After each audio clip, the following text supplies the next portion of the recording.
bo'lsang, birodar, Robbini huzurida seni kutib turgan, sen uchun tayyorlab qo'ygan jannatni o'zingga eslat. Inshaalloh o'sha jannatga borasan. Mana shu e'tiqod bilan yashaydigan bo'lsang, ustingga kelayotgan, seni yuragini siqayotgan bu balolar, musibatlar hech narsa bo'lmay qoladi. Aqlli insonlar o'zlarini oxirat uchun ishlashadi. Chunki oxirat bu dunyodan ham yaxshiroq, ham boqiroq. Ahmoq odamlar bo'lsa, mana shu dunyoni o'zinigina o'zlariga qarorgoh deb bilishadi. Shu dunyo hayotini, huzur halovatini orzularining cho'qqisi deb biladi. Alloh taolo aytadi: "Bal tu'sirunal hayatad dunya val axiratu xoyrun va abqa." Yo'q, sizlar dunyoni ustun ko'rasizlar. Vaholanki oxirat ham yaxshiroq, ham boqiroq.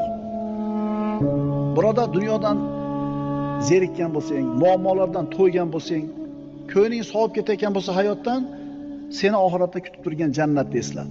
Shunda bu musibatlarning hech narsa bo'lmay qoladi.